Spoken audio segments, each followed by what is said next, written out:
Welcome to another week of franchise news with Cassie McAloon. Yep, that's my name. Very broken up. Mac the Balloon.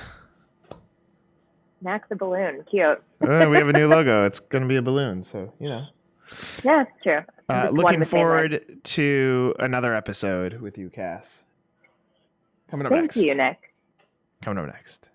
Next.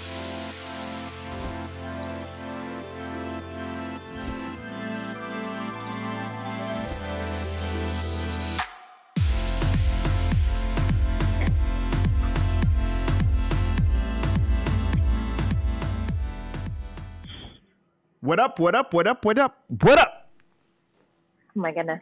What up? How are you? Jolly. You know why? Good. Christmas music has been playing for a week. Yes, I am. And it's still October. I play Christmas music too, so I'm with you on that. All right, good. I know. You played it when I was in your office last week. I did. And Kelly has continued it, so it's still happening in our Smart. office. Good move. Yeah. The spirit. Yeah. It's the spirit of giving. Speaking of giving, what's fantastic? All right. So this week for fantastic, Old Spice teamed up with the sports ball player. You're going to know more about this story than me. I'm already sure of it. Montez Sweat. I guess he's on the Redskins. So they did this ad campaign where it's like a mock attack ad where it's talking about like too sweaty for the NFL, and it's a funny play on his name, I suppose. I mean, it's a good move to leverage someone. They have that name and they're in athletics. It's perfect for your brand. I don't personally get the joke because I don't really know anything about sports, but it's that's the part. Yeah. I don't really have anything to say on that. What I do have to say is I went into our community medicine drawer to get some ibuprofen yesterday, and there is some men's deodorant sitting in that cabinet. Weird, right? A little bit weird. No, yeah, it's not like an emergency medication. Well, the good news is if you sweat it, 1851, no limit, mainland, whatever we're called, there's some deodorant, community deodorant to use, just like the Redskins. It's the Redskins. Yep. All right. Good to know. From one celebrity to another, who is it? So McAfee, every year they release a list of the quote-unquote most dangerous celebrities. So it's like basically for if you're searching for a celebrity name, it's the person that's most likely to give you like spam links or like bad, malicious website links. And the top of the list this year was Alexis Bledel, which doesn't make that much sense to me considering that she seems pretty harmless herself. But who is she? She was on Gilmore Girls, and she. I watched episode 14 and 15 of that show. I don't have any idea what you're talking about. What I do know, Handmaid's Tale. I still don't know what you're talking about. What I do know is when you said, isn't it McAfee? McAfee? Whatever you said. As soon as you said that, your sound cut out and you glitched. Oh no, they're mad that I'm talking about them. or Emily's got some mad skills and she's like, she's like, let me remix this show so that when she talks about hacking, we get hacked. How about producer Emily back in the driving seat for sure. I know. I wish she was mic'd. I missed that. She says no. Cash money. All right, cash money. So fans of Costco, they basically have this $4.99 rotisserie chicken that I guess is a huge seller for them. I'm not a Costco person. I'm one human. I don't need to feed a family. But they are launching their own chicken poultry farm so that they can keep their costs low so that they can still sell rotisserie chickens for $4.99. Costco's officially in the meat business. I saw that story as a sidebar. I think I could listen to you do the news all of the time Because you're sidebarring that, like, in the middle of delivering the news, you also go whoop. And I'm not a fan of Costco. Why would I do that? I'm a family of one. So that is phenomenal. I don't even care what the story is anymore. Okay, Costco keeps their costs down. Cool, way to go. You did it. Let's just keep moving. Forward thinking. All right, so it's big time for baseball, sports ball, World Series, Taco Bell. They always do the free taco if you steal a base. It's a promotion that they run, at least for the past couple of years that I've kept track of it, but they're now integrating sports betting in it since it's a lot more accessible now. So basically the steal a base, steal a taco, they partnered with MGM. So if you're in a state where it's legal, you can like wager real money on it and who's going to steal first base. And then the player who does it is like the taco hero. And then they'll announce the date we get free tacos. I mean, if you're going to bet on sports, you're going to bet on sports. I don't think that Taco Bell is going to entice you to do it, but you never know. What teams are in the World Series, Cassie? The Houston Astros and the Washington Nationals. Wow. And how in the game of baseball do you steal a base? When the pitcher is going to I was so good at organized sports. When the pitcher is trying to throw it to the person that's up at bat, and when they're not looking, you can steal the base if they don't throw it and then get you out. I'm so good at explaining sports, but that's the correct answer. We're going to change this podcast into sports and female-centric television. No, we could just do sports and television. Like we'll rotate topics because you'll say Gilmore Girls. I mean, weren't those old ladies called the Gilmores? No, what were they called? No, Golden Girls. Yeah, you see?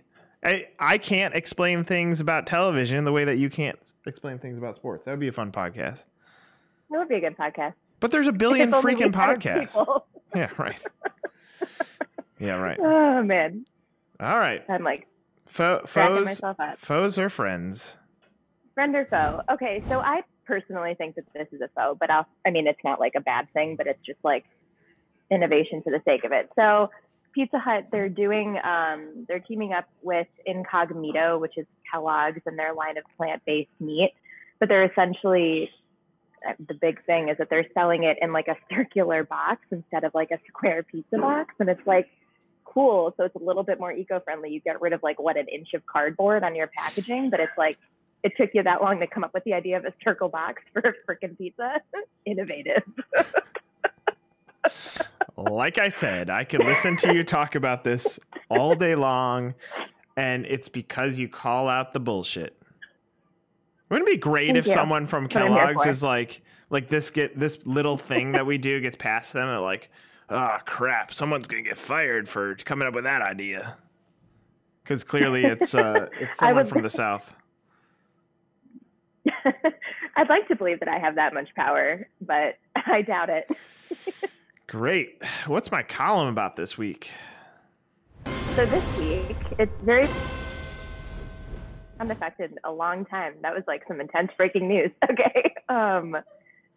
So your column this week is about, it's very franchise specific, but how people are often overthinking it when it comes to selling a franchise. And I love the first line of it. You get right to the profanity right away in this column. What did I write? The quote unquote, to quote you, pardon my language, but selling franchises is fucking hard. Yeah. Way to go, pals. Coming in tough. Coming in hard. All right. I get the topic that I wrote about, but here's how I want to focus heating up this week. I've been thinking, yes, selling a franchise is fucking hard, but I want to explain why. And I was thinking about this. I'm sitting in a meeting. And I was like, why is it so tough? Like when I'm thinking about marketing or general marketing as it goes towards a specific persona, like it's the sum of many ends up helping them achieve whatever the goal is, whether that's trying to get someone to eat a pizza or buy a burger or whatever, like the smaller purchases. But then you think about what is so difficult about buying a franchise, and it's that unicorn, that needle in the haystack. That purchase is going to happen once in a lifetime. Maybe two if you're going to be a multi-brand franchisee, but even those are very few or slim. So you're talking about a single purchase where you got to capture all of this attention to a single purchase over a lifetime. And that purchase is not as simple as saying, let me open up my wallet and exchange some cash to buy the business. It is most likely quitting a job. It's most likely taking your life savings and putting it down on red and hoping the wheel lands or the ball lands on red. It is risking everything for the perception that you could change wealth in your family. So when we take a step back and look at franchise sales, salespeople are like, I need more leads. Where are my leads? And it's like, guys, that purchase is going to happen once in a lifetime, and you are not willing to spend the right amount of money to get in front of that person that's going to purchase once in a lifetime. That's backwards. So if we start with selling a franchise is fucking hard, and we look at the resources that go against selling a franchise, they go in different directions. There are brands that come out of the gate and say, we're going to do it right. Mosquito Joe did it right. Big Blue Swim School is currently doing it right. From an investment into finding the one human being that is going to make the decision to buy into that brand, or the second decision. It's not something that happens often.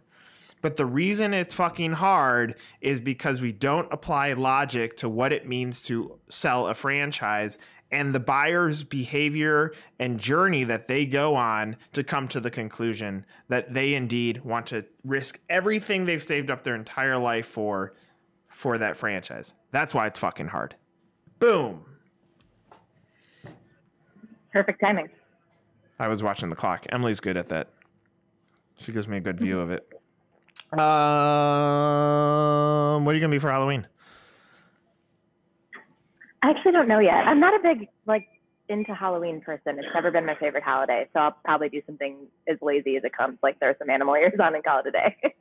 You know what you should do? Because he has long hair. Just put on like a WeWork shirt. Put the suit jacket over the shirt and go as the CEO, the dismantled former CEO of WeWork. And pass out like tequila shots. Yeah, and get Run DMC to play a little show. Yeah, I'll slide into the DMs. Do it. Oh man, that'd be funny. Thanks for another episode, Cass. Same to you, Nick. See ya. Live to tell. This is Live to Tell. Later.